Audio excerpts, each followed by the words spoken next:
날마다 쓰는 나의 신앙일기 TV 데일리 큐티 나무향기입니다. 오늘은 디모데전서 3장 1절에서 2절을 묵상하겠습니다. 미쁘다 이 말이여 곧 사람이 감독의 직분을 얻으려 함은 선한 일을 사모하는 것이라 함이로다. 그러므로 감독은 책망할 것이 없으며 한 아내의 남편이 되며 절제하며 신중하며 단정하며 나그네를 대접하며 가르치기를 잘하며. 오늘 본문은 바울이 디모데를 에베소 교회에 남겨둔 이유 중 한 가지인 각 성에서 장로를 세우는 것에 대한 가르침을 다루고 있습니다. 바울이 디도서 1장에서 디도에게 한 말을 통해 디모데에 대한 바울의 계획을 알아볼 수 있을 것입니다. 5절입니다. 내가 너를 그레데에 남겨둔 이유는 남은 일을 정리하고 내가 명한 대로 각 성에 장로들을 세우게 하려 함이니. 이와 같이 말한 후에 장로들을 세우는 기준에 대해 말하고 있습니다. 그리고 그 기준이 오늘 본문 이후에 나와 있는데 거의 비슷한 자격 기준을 말하고 있습니다. 그러므로 오늘 본문에 나오는 감독이나 디도서에 나오는 장로나 같은 사람들임을 알 수가 있습니다. 사람이 감독, 즉 장로의 직분을 사모하는 것은 매우 훌륭한 직분을 사모하는 것입니다. 한 지역교회의 장로의 직분을 맡는 것은 쉬운 일이 아닙니다. 장로들은 교회를 인도하는 사람들이기 때문에 사탄의 공격 대상이기도 합니다. 그래서 장로들은 많은 유혹과 어려움을 겪습니다. 그래서 성도들이 기도로 도와야 하고 장로들에게 순종해야 합니다. 히브리서 13장 17절은 너희를 인도하는 자들에게 순종하고 복종하라. 그들은 너희 영혼을 위하여 경성하기를 자신들이 청산할 자인 것 같이 하느니라. 그들로 하여금 즐거움으로 이것을 하게 하고 근심으로 하게 하지 말라. 그렇지 않으면 너희에게 유익이 없느니라고 말씀합니다. 장로는 교회의 인도자이며 성도들의 영혼을 지키는 사람들이고 장차 성도들에 대해 하나님께 보고할 사람들입니다. 장로는 성도들의 영혼에 대해 책임을 지는 사람들이라는 말입니다. 그렇기 때문에 그 일이 쉽지 않으며 그 책임이 막중합니다. 장로들이 이런 일을 기쁨으로 하고 억지로 하지 않도록 성도들은 장로를 돕고 존경하며 따라야 합니다. 베드로전서 5장 1절부터 4절에는 장로들에 대한 교훈이 나와 있습니다. 너희 중 장로들에게 권하노니 나는 함께 장로된 자여 그리스도의 고난의 증인이여 나타날 영광에 참여할 자니라.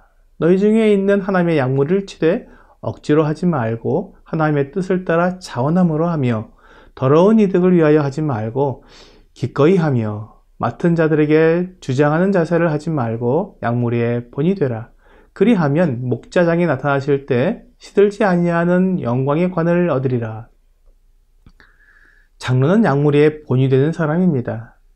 그렇게 양들을 잘 목양하면 목자장이 나타나실 때 시들지 아니하는 영광의 관을 받게 될 것입니다.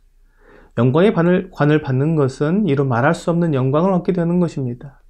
장로의 직분은 그렇게 영광스러운 것입니다. 하지만 그런 영광을 얻기 위해 그에 어울리는 고난도 받게 됩니다. 1세기 그리스도인들 가운데 장로들은 많은 고난을 당했습니다. 때로는 목숨을 잃기도 했습니다. 그렇기 때문에 장로가 되는 것을 사모하는 사람들이 드물었습니다. 그래서 바울은 장로의 직분을 사모하는 것이 얼마나 영광스럽고 존귀한 것인지 말해주어야 했습니다. 감독의 직분을 얻으려 하는 것은 선한 일을 사모하는 것이라고 말해주었습니다. 하나님은 지역교회에 장로를 세워서 다스리십니다. 바울은 3차 전도 여행을 마치고 예루살렘으로 가는 길에 밀레도에서 에베소 장로들을 불러서 작별 인사를 나눕니다. 사도행전 20장 17절과 18절은 바울이 밀레도에서 사람을 에베소로 보내어 교회 장로들을 청하니 오매 그들에게 말하되 아시아에 들어온 첫날부터 지금까지 내가 항상 여러분 가운데서 어떻게 행하였는지를 여러분도 아는 바니라고 말씀하고 있습니다. 바울은 에베소 장로들에게 그가 본이 되는 삶을 살았다고 말하면서 그들도 바울과 같은 삶을 살아야 한다고 말해 주었습니다. 바울이 보인 장로의 삶은 19절부터 21절에 잘 나타나 있습니다. 곧 모든 겸손과 눈물이며 유대인의 간계로 말미암아 당한 시험을 참고 주를 섬긴 것과 유익한 것은 무엇이든지 공중 앞에서나 각 집에서나 거리낌이 없이 여러분에게 전하여 가르치고 유대인과 헬라인들에게 하나님께 대한 회개와 우리 주 예수 그리스도께 대한 믿음을 증언한 것이라.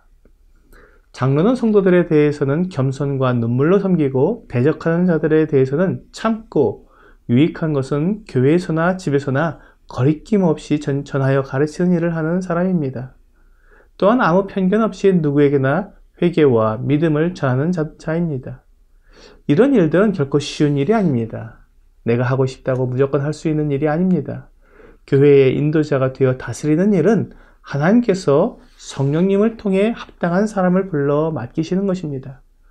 그리고 그렇게 하나님께서 부르시는 사람은 하나님이 정해주신 자격에 맞는 사람들입니다. 하나님께서 인도자의 자격을 말씀해 주셨기 때문에 그 자격에 맞는 사람들을 불러 세우십니다. 그러므로 내가 교회의 장로의 직분을 사모한다면 하나님께서 정해주신 자격을 갖추어야 합니다. 그리고 하나님께서 부르실 때까지 조용히 기다려야 합니다.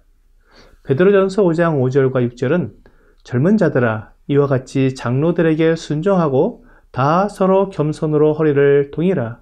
하나님은 교만한 자를 대적하시되 겸손한 자들에게는 은혜를 주시느니라.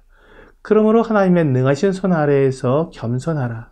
때가 되면 너희를 높이시리라고 약속해 주셨습니다. 젊은 사람들이 자격을 갖추고 겸손히 기다리면 하나님께서 때가 되었을 때 높여주실 것입니다. 그때까지 장로들에게 순종해야 합니다. 겸손을 배워야 합니다. 장로의 일은 겸손하지 않으면 수행하기 어려운 일들이기 때문입니다. 두려운 일은 교만한 자는 하나님께서 대적하신다는 말씀입니다. 하나님이 대적하시면 누가 그 손에서 건져낼 수 있겠습니까? 젊은 사람들은 자기가 자격을 갖추었다고 생각하고 자기 스스로 때가 되었다고 생각하기 쉽습니다. 그래서 교만해져서 성도들 위에 자기를 높이고 군림하려고 합니다. 하나님은 그렇게 자기 스스로 자기를 판단하고 자기 스스로 때를 정하고 자기 스스로 자기를 높이는 사람을 교만하다고 말씀하시며 그들에 대해 대적하십니다. 오늘의 적용 질문을 보겠습니다. 교회에서 직분을 가지고 수고하시는 분들의 섬김을 알고 감사해 봅시다. 성경에 보면 교회 안에는 장로와 집사의 직분이 있습니다. 이러한 직분을 맡은 분들은 하나님께서 교회를 세우기 위해 부르신 분들입니다. 그분들은 하나님께 받은 직분을 수행하기 위해 최선을 다하며 자기 목숨도 아끼지 않습니다.